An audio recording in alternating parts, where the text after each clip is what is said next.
everyone. My name is Patrick. You're watching the Oilers Rundown. Well, the news we were all expecting today has officially come down.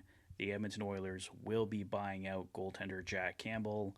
I was holding out hope for some kind of trade that could save the Oilers the buyout expenditures for the next few years, but unfortunately, interim GM Jeff Jackson could not find a deal for Jack Campbell, so he will be bought out today by the Edmonton Oilers. The Oilers also issued qualifying offers to their restricted free agents this morning. Some surprise free agents coming up here for the Edmonton Oilers. And speaking of free agents, Daniel Nugent-Bowman of The Athletic gave us some great free agent targets to look at for the Edmonton Oilers. Is Evander Kane possibly on the move as well?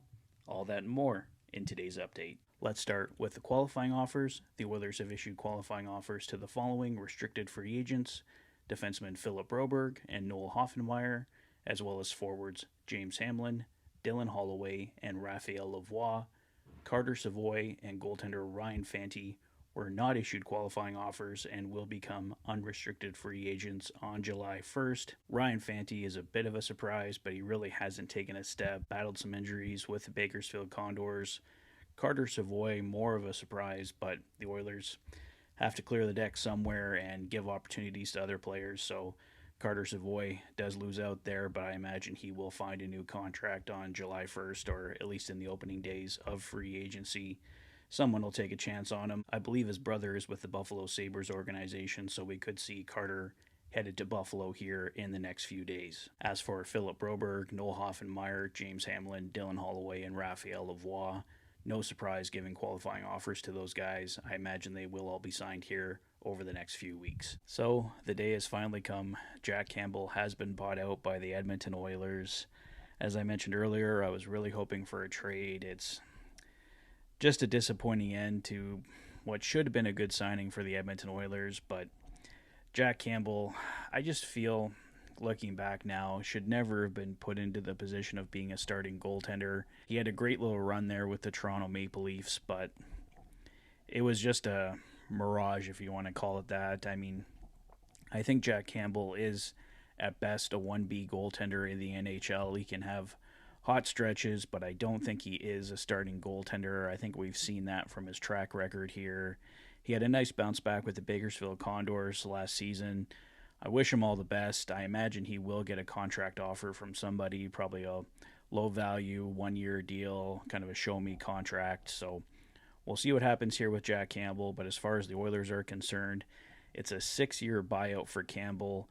His cap hit goes down to just $1.1 million for next season, but then it's $2.3 million in year 2, $2.6 million in year 3, and then the Oilers have a $1.5 million cap penalty for the next 3 years after that of $1.5 million. So it's a savings of $3.9 million for the Oilers in year 1, $2.7 million in year 2, $2.4 million in year 3, and then, as I mentioned, a $1.5 cap penalty for the remaining 3 years of the buyout. So this was obviously the best that Jeff Jackson could do for the Edmonton Oilers.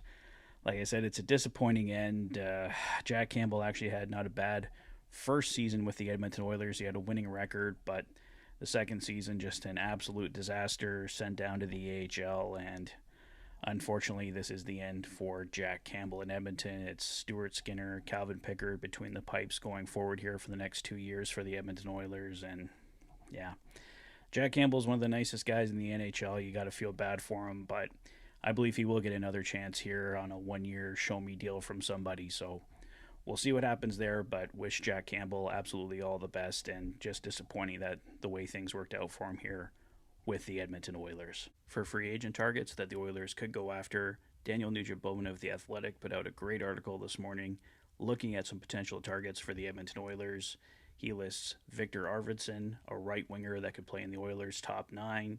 The Oilers know him well from playing him with the LA Kings the past few seasons. Jake DeBrusk, a player we've talked about here quite a bit. I would love to land DeBrusk, but whether or not he does eventually come to Edmonton, we'll have to wait and see. I know he has been connected to both the Edmonton Oilers and Calgary Flames, so he could end up in Alberta one way or the other.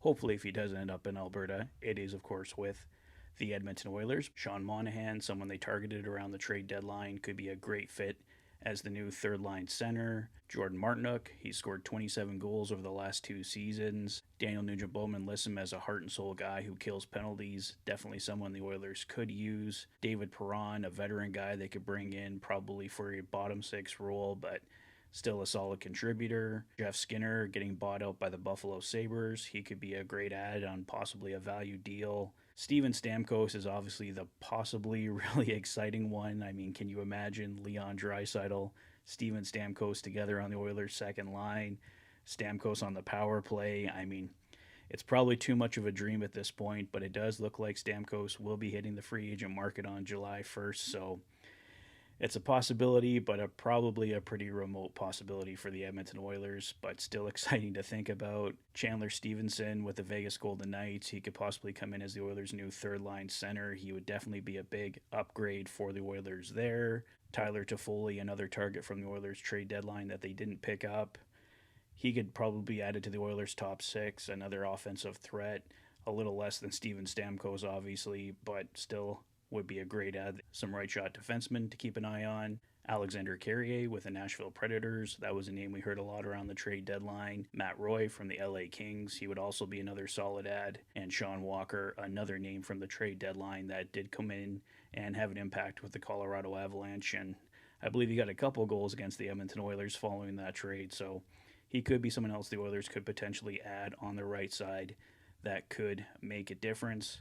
Cody Ceci would likely have to be on the move, or a Brett Kulak to create more cap space. And yeah, we'll see what happens here, guys. There's rumors surrounding Evander Kane. I have a feeling nothing ends up happening there, and Evander Kane is back with the Edmonton Oilers next season. But there has been talk the Oilers may ask him to waive his no-movement clause for a trade. So it's all wait and see right now, guys, but definitely some strong potential targets out there for the Edmonton Oilers on July 1st to go after. Obviously, the Jack Campbell buyout does give the Edmonton Oilers some more breathing room here, but things will still be extremely tight as the Oilers look to sign not only their own free agents, but to bring in some impactful players on July 1st.